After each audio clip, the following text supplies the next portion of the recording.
بسم اللہ الرحمن الرحیم۔ بہلول، اس شاہی خاندان کی کس قدر ذلت ہو رہی ہے تمہاری وجہ سے، اس بات کا اندازہ ہے کیا تم کو؟ سب لوگ تو یہی جانتے ہیں کہ تم میرے رشتہ دار ہو اور تم ہو کہ اس حلیہ میں جگہ جگہ گھومتے پھرتے ہو۔ کچھ نہیں تو میرے منصب اور مرتبے کا ہی خیال کر لو۔ حضرت بہلول دانا نے جب ہارون کے یہ الفاظ سنے تو بے دھڑک ہو کے کہنے لگے، اچھا ہارون، یہ بتاؤ کہ تم ایک جنگل بیاباں میں رستہ بھٹک جاتے ہو، پیاس کے مارے تمہارا دم نکل رہا ہو، تجھے پانی کا ایک گھونٹ نہ مل رہا ہو، اگر کوئی پانی والا شخص تمہیں کہے کہ پانی کے ایک گھونٹ کی قیمت منہ مانگے وصول کروں گا تو کیا قیمت ادا کرنے پر تیار ہو جاؤ گے؟ ہارون نے کچھ سوچا اور جواب دیا، جو مال و متاع میرے پاس ہوگا اس وقت سب کچھ دینے کو تیار ہو جاؤں گا۔ بہلول نے کہا، اور اگر وہ اس پر بھی راضی نہ ہو تو؟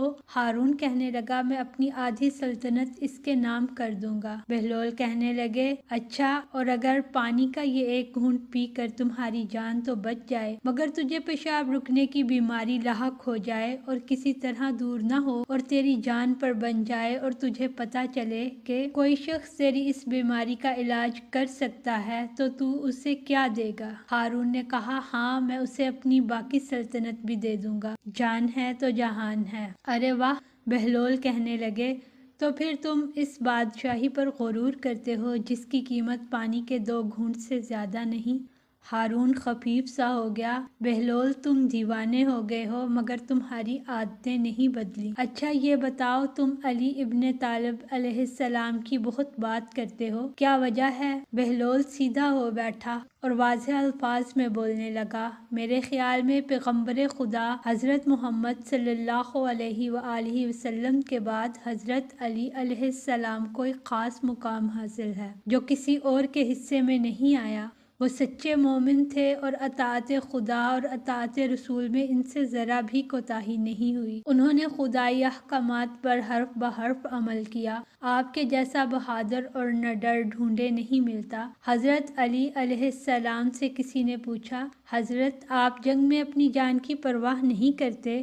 اگر کوئی پیچھے سے حملہ کر کے آپ کی جان لے لے تو پھر؟ آپ نے فرمایا، میری لڑائی خدا کے دین کی خاطر ہے، اس میں مجھے کسی لالچ، ذاتی مفاد اور فائدے کا خیال نہیں ہوتا۔ میری جان خدا کے ہاتھ میں ہے، خدا کی راہ میں مر جاؤں تو اس سے بڑھ کر سعادت کی بات کیا ہوگی؟ آپ جب مسلمانوں کے خلیفہ تھے تو اپنا سارا وقت لوگوں کی خدمت اور عبادت خدا میں صرف کرتے، بیت المال سے 1 دینار بھی بیکار نہیں اٹھاتے تھے، یہاں تک کہ ان کے بھائی نے جب بیت المال سے اپنے حق سے زیادہ رقم لینے کی درخواست کی تو آپ نے رد کر دی۔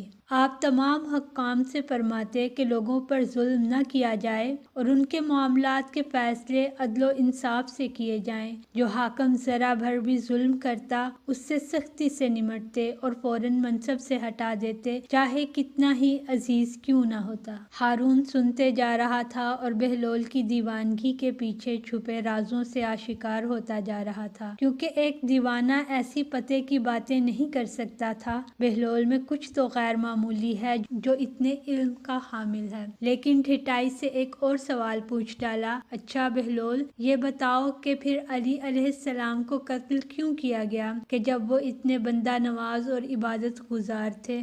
حق کی راہ پر چلنے والوں کو اکثر شہید کیا جاتا ہے۔ بہلول نے جواب دیا، ہزاروں پیغمبر اور اللہ کے نیک بندے اسی طرح شہید کیے گئے۔ جس رات عبد الرحمن ابن ملجم قتل علی کے ارادے سے مسجد میں آیا تو اس کے ساتھ ایک اور شخص بھی تھا، وہ دونوں دیر تک باتیں کرتے رہے اور پھر مسجد ہی میں سو گئے۔ صبح جب علی علیہ السلام مسجد میں تشریف لائے تو وہ بھی بیدار ہو گئے اور طاق میں بیٹھ گئے۔ جب علی علیہ السلام نے نماز میں سجدہ کیا تو ابن ملجم نے آپ کے سر پر تلوار سے وار کیا۔ زخم بہت گہرا تھا اور تلوار بھی زہر آلود تھی، جس کی وجہ سے آپ جاں بر نہ ہو سکے، اور تیسرے دن اپنے بیٹوں کو کچھ وصیت فرمائی، خدا کے چاہنے والوں کے لیے اس فانی دنیا سے انبیاء کا ساتھ بہتر ہے، اور جب میں مر جاؤں تو میرے قاتل کو صرف ایک ہی وار لگانا، کیونکہ اس نے مجھ پر صرف ایک ہی وار کیا تھا، اس کے بدن کو ٹکڑے ٹکڑے نہ کرنا۔